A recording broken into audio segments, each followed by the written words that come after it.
Buenas noches a todos. Mi nombre es la doctora Sonia Indacochea, soy la presidenta de la Sociedad Peruana de Medicina Interna y esta noche tengo el gusto, el honor de presentar un webinar internacional, signo de la hermandad, la fraternidad de nuestros tres países, Argentina, Bolivia y Perú.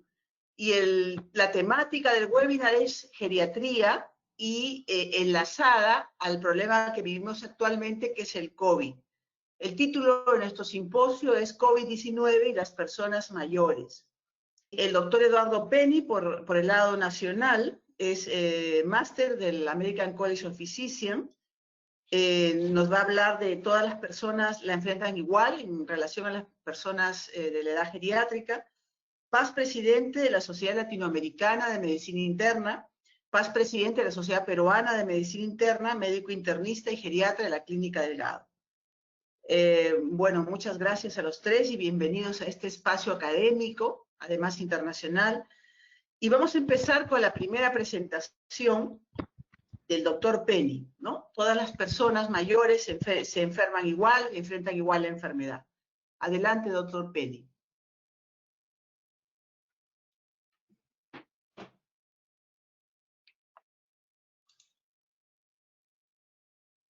Muchas gracias, doctora Sonia Indacochea. ¿Están viendo mi pantalla? Sí.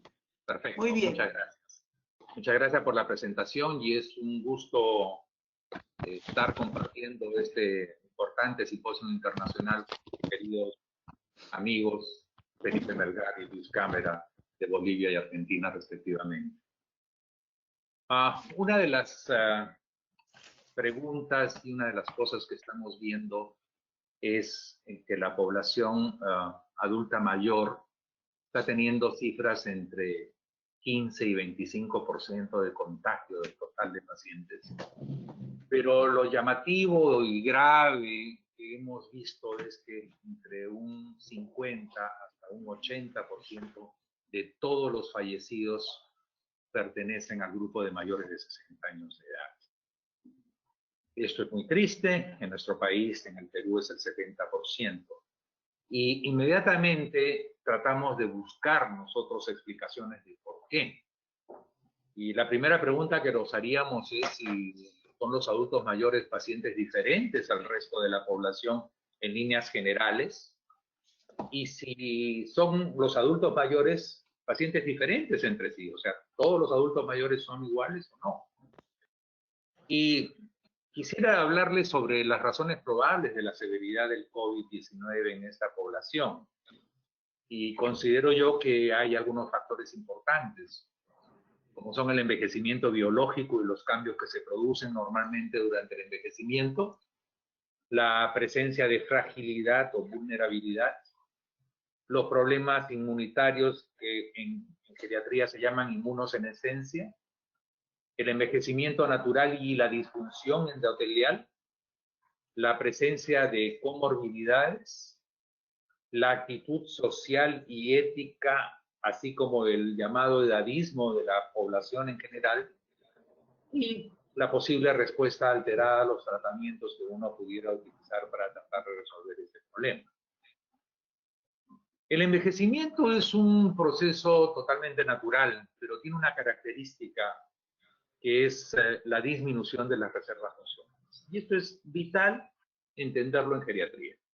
Si uno no entiende que se produce una disminución de las reservas funcionales normalmente en las personas mayores y que eso acompaña al envejecimiento natural, no va a poder entender el contexto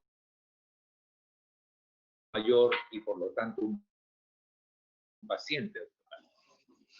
Este envejecimiento biológico básicamente va a producir una serie de cambios que son deleterios y son cambios profundos, son cambios moleculares en células, tejidos y órganos. Hay que acordarse de que la edad biológica posible para vivir es hasta 100 años. Pero también, pues, muchos de estos órganos y sistemas tienen un diseño limitado por el cual van entrando en una especie de agotamiento. El otro aspecto es lo multidimensional que tiene que ver con el envejecimiento. O sea, hay cambios biológicos, a cambios anatomofisiológicos, hay una serie de factores de riesgo cardiovasculares principalmente que tenemos que ir enfrentando, una serie de hábitos de salud y de forma de vida, hay la presencia de comorbilidades que usualmente, como ustedes saben, se van a años de edad, 35, 40 años de edad, una serie de cambios psicológicos en la población, la estructura social comienza a ser también de alguna forma diferente y particularmente en cada país o en cada comunidad. Los recursos económicos también pueden ser variables y también hay cambios pues, desde el punto de vista cultural. Probablemente las culturas orientales tienen un mayor cuidado y un mayor aprecio por los adultos mayores que las culturas occidentales. Entonces, todo este contexto hace pues, que todas las personas no estemos envejeciendo en la misma forma. Las diferentes circunstancias que vamos viendo son las que van a ir marcando estos cambios y al final vamos viendo cómo vamos llegando nosotros a envejecimiento. Y es así que al final de cuentas, después de todos estos factores, tenemos diferentes fenotipos de adultos mayores. Tenemos aquellos que son sanos o robustos, aquellos que tienen patología asociada, pero que las tenemos bien controladas, hipertensos controlados, diabéticos controlados, o aquellos que tienen esos mismos problemas, pero que no están controlados por diferentes circunstancias. Y esos pacientes son prefrágiles. Y después vienen el grupo de los frágiles, que son los pacientes que tienen una vulnerabilidad marcada, y que eso es una preocupación especial, sobre todo cuando hay epidemias. Y después el grupo final, que son los que tienen demencias avanzadas o que son pacientes terminales por otras circunstancias. ¿Por qué es importante conocer la presencia de fragilidad? Es importantísimo porque nos habla de vulnerabilidad. Y todos los pacientes que son frágiles tienen una mayor vulnerabilidad a cualquier estrés de vida. Llámese psíquico, llámese físico, llámese enfermedad, llámese lo que se llame. Basta que sea un estresor para que ellos estén mucho más vulnerables. Y lo importante además de esta vulnerabilidad es que antecede a la discapacidad. Y también, por supuesto, está antecediendo a la independencia, o sea, se vuelven dependientes. Y eso es una de las cosas que deberíamos, como sociedad y desde el punto de vista médico, también tratar de evitar. Tratar de evitar que los prefrágiles pasen a frágiles, que los frágiles hagan discapacidad y que estos hagan dependencia, lo cual constituye todo un problema para la persona, para la familia, para la sociedad y para el país en su conjunto. ¿Qué factores hay que tener en cuenta desde el punto de vista de la generación de fragilidad? Pues hay una serie de marcadores de función adiposa que son importantes, marcadores de inflamación crónica y también estados de inmunoresistencia. La prevalencia de prefragilidad y fragilidad es diferente en el mundo. Vean ustedes en este cuadro, les he puesto 4 estudios y vean cómo pues en Francia la fragilidad es de 7%, en 10 países en Europa 17%, en el estudio cardiovascular de salud es 4.9%, en el estudio de salud de la mujer y envejecimiento es 11.3%, pero vean ustedes la prefragilidad, 42, 47%. Y también otros estudios que se han hecho, fragilidad 4%, 16%, en Italia 8%. Entonces es diferente, pero el rango es amplio. Aquí en Latinoamérica, acá tenemos en Caribe 26%, en México 39%, en Santiago 42%, 46%. Y hay que ver pues también dónde se hacen esos estudios, porque si se hacen en la comunidad, indudablemente esas son cifras bastante elevadas. ¿Por qué? Porque usualmente la fragilidad es variable, es alrededor del 10% y en algunos países 20%, pero cifras tan altas como esta simplemente llama a saber dónde se han hecho los estudios. En el Perú, el doctor Varela hace algunos años publicó un estudio realizado en Lima, donde la fragilidad era de 7.7%, pero vean ustedes la prefragilidad. La prefragilidad sí, disculpen,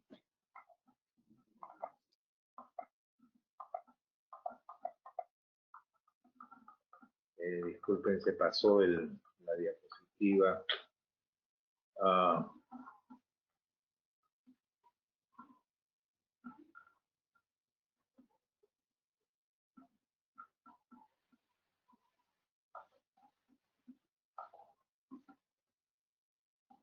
Accidentes que suceden. Doctor. La prefragilidad era de 64%. Y el problema es que 20% de estos pacientes anualmente pasan a un estado de fragilidad. Entonces, es clave poder manejar este grupo de pacientes. El otro problema que tenemos es el problema de la inmunosenescencia, o sea, los cambios inmunológicos que se presentan en las personas. Y hay pues pérdida de algunas actividades inmunológicas e incremento de otros. Y al final de cuentas, hay pues una respuesta inmune inapropiada, ineficiente y con un detrimento de esta función inmunológica en las personas. Desde el punto de vista de estos cambios, humoralmente se presentan una serie de cambios en los linfocitos B y en la producción de inmunoglobulinas, y también existen una serie de cambios celulares que son muy importantes a tener en cuenta, sobre todo cuando hay problemas virales. Como ustedes saben, la inmunidad celular o tisular es la que se activa y es la que está asociada, digamos, a los problemas virales en general. Y hay cosas importantes y también las diferencias que pueden haber entre los sexos. Como sabemos, por ejemplo, de cada 10 personas fallecidas con COVID-19, 7 son hombres y 3 son mujeres. Y uno pensaba que simplemente era por exposición de los hombres al contagio, pero aparentemente no es esa la única figura que podría postularse. Se acaba de publicar un estudio en Nature donde se ha demostrado pues una pobre respuesta de las células T con la edad en el sexo masculino. Sin embargo, en el sexo femenino sí hay una fuerte activación de esas células T. Entonces, aparentemente esto podría estar protegiendo a las mujeres más que a los hombres en relación a la invasión que tienen los virus. Sin embargo, es al revés cuando hablamos de citoquinas inmunes innatas, incluyendo a las interleuquinas 8 y 18, donde hay mayores niveles en el sexo masculino que en el sexo femenino, y que aparentemente esto podría indicarnos de que los hombres vamos a tener una mejor respuesta a la vacunación que las mujeres. Y eso es algo que vamos a tener que ver. Como ustedes saben, inmunológicamente siempre se ha hablado de que hay un proceso inflamatorio crónico de bajo grado de intensidad y de tipo sistémico en adultos mayores. Tanto así que hay mucha gente que considera que el problema del envejecimiento es una enfermedad crónica asociada a la inflamación crónica, valga decir. ¿Y por qué? Porque hay pues una serie de enfermedades, procesos degenerativos, como la neurodegeneración, la misma aterosclerosis, la diabetes, la sarcopenia, que comparten una patogénesis inflamatoria, inclusive la obesidad, que comparte un grado de inflamación crónica de bajo grado. Entonces, esto hace pensar si es que el envejecimiento natural no es parte también de este proceso en sí. Y esta inflamación, pues, crónica, tiene, pues, características que son un proceso controlado, tiene una baja intensidad, no produce síntomas y tiene un carácter sistémico. Se desarrolla insidiosamente, eso es más frecuente en adultos mayores que son frágiles, puede manifestarse en el estrés fisiológico, por ejemplo, con un acto quirúrgico, con problemas de malnutrición o deshidratación. Se pueden presentar reactivación de determinadas infecciones, y es por eso que nosotros vemos con mayor frecuencia, por ejemplo, herpes zóster en la población adulta mayor, y indudablemente hay una serie de factores de riesgo que tienen que ver con esto. Inclusive, como ustedes conocen, hay un desarrollo de autoanticuerpos. No es raro que tengan factor reumatoide sin tener artritis reumatoide, no es raro que puedan ser eritematoso o una colagenopatía. Al final de cuentas, hay una balanza de procesos proinflamatorios versus antiinflamación. ¿Quién gana? depende de eso, digamos, el estado inmunitario de la persona. El otro problema que tenemos es el envejecimiento vascular, donde también pues, se producen una serie de cambios estructurales y funcionales vasculares. Y esto es importante porque aquí median pues los llamados mediadores prooxidantes y proinflamatorios, y donde tiene que ver mucho la disfunción endotelial. Inicialmente cambios fisiológicos en relación a este endotelio, pero después se están produciendo pues los cambios ateroscleróticos con la disfunción endotelial. Acuérdense que el endotelio normal es un anticoagulante natural y cuando se lesiona el endotelio pueden producirse problemas de coágulos por adhesión de plaquetas y leucocitos, y eso es lo que pasa en los casos, como ustedes saben, de enfermedad invasiva del SARS, o sea, el COVID.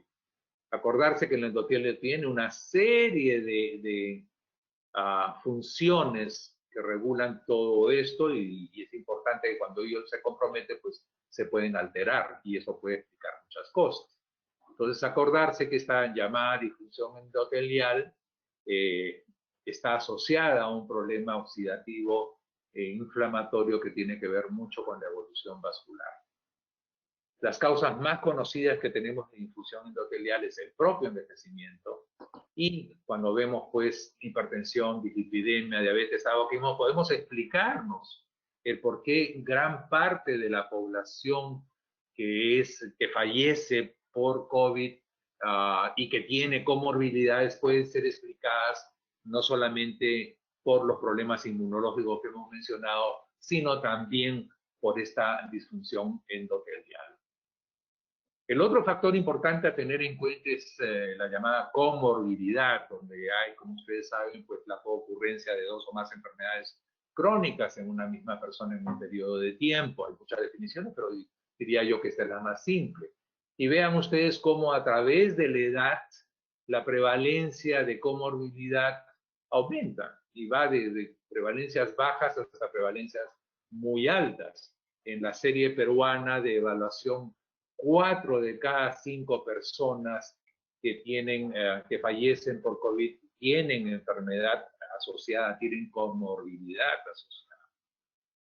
Vean ustedes también cómo a mayor cantidad de enfermedades, mayor incremento de la mortalidad, y esto es en relación a comorbilidad cardiometabólica nada más.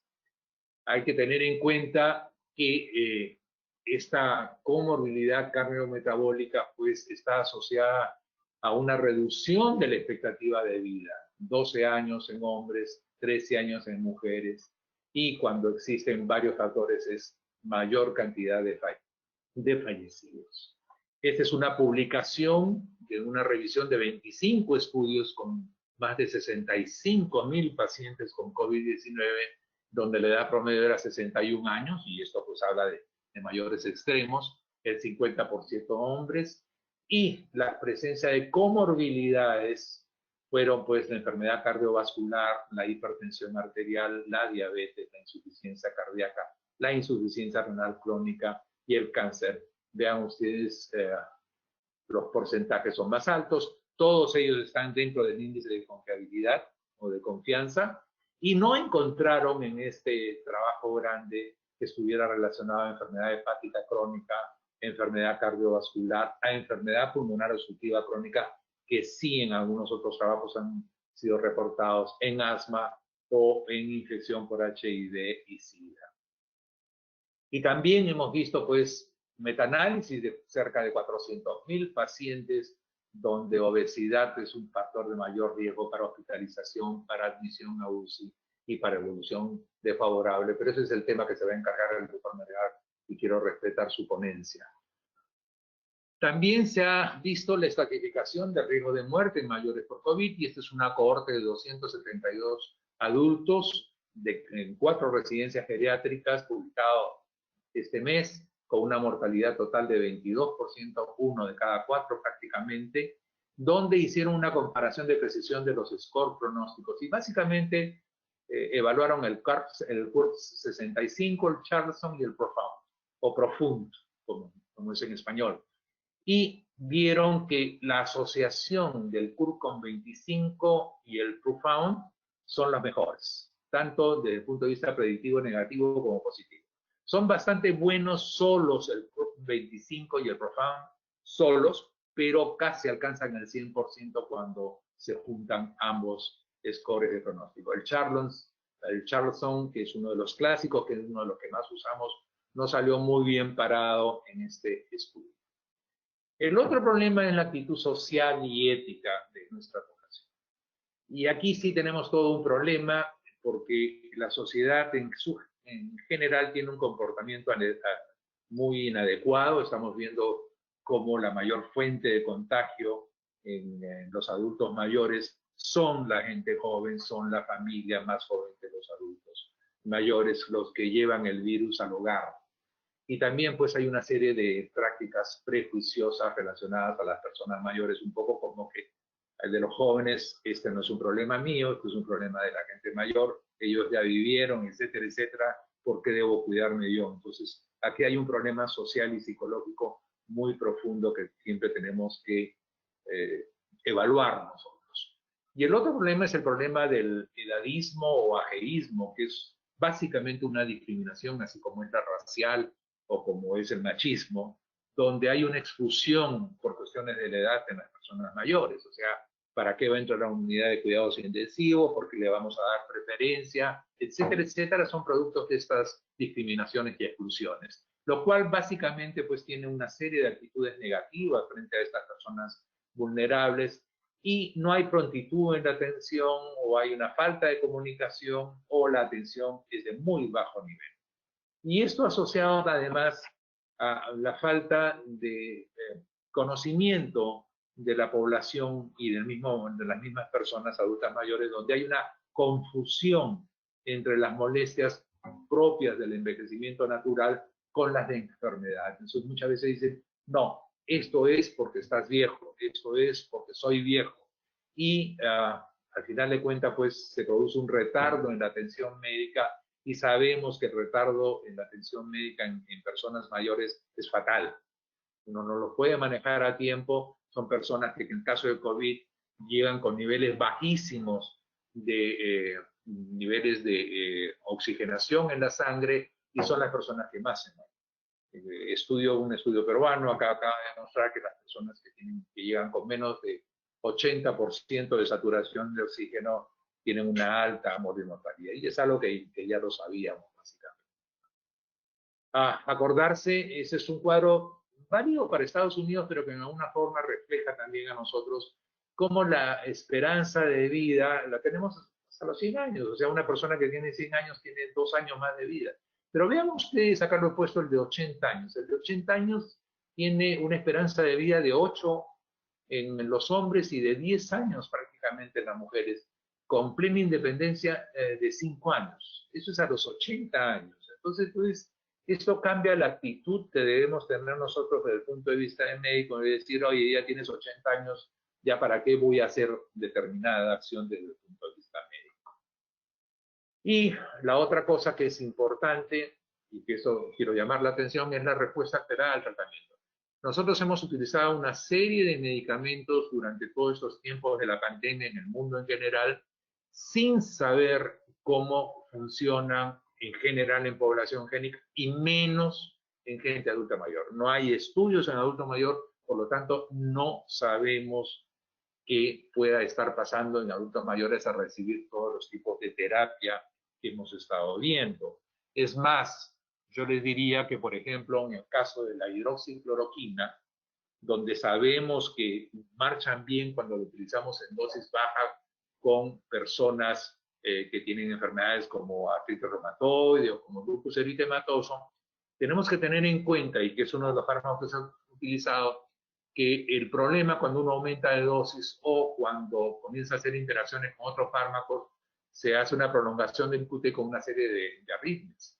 Muchas de esas personas adultas mayores ya reciben medicamentos como amiodarona, por ejemplo, cuando tienen fibrilación auricular o cuando tienen algún problema desde el punto de vista demencial, ya reciben quetiapina, reciben risperidona, reciben aloperidol o algunos pues que tienen depresión reciben hiperamina, qué sé yo, y todos ellos aumentan o alargan el tuteo. Por lo tanto, pues este es un medicamento muy peligroso en aquellas personas que tienen este tipo de problemas. Y la otra cosa es que, como sabemos, a esos pacientes nosotros en una etapa de hipoxemia les damos, con el compromiso pulmonar, le damos corticoides. Muchos de ellos son diabéticos o podemos desembocar una diabetes de nuevo en estas personas y eso hay que tenerlo en cuenta, por eso tenemos que manejarlo con insulina en esos pacientes porque tienen una alta morbilidad y mortalidad inclusive cuando se presentan esto. Entonces estas son cosas que hay que tenerlas en cuenta que a veces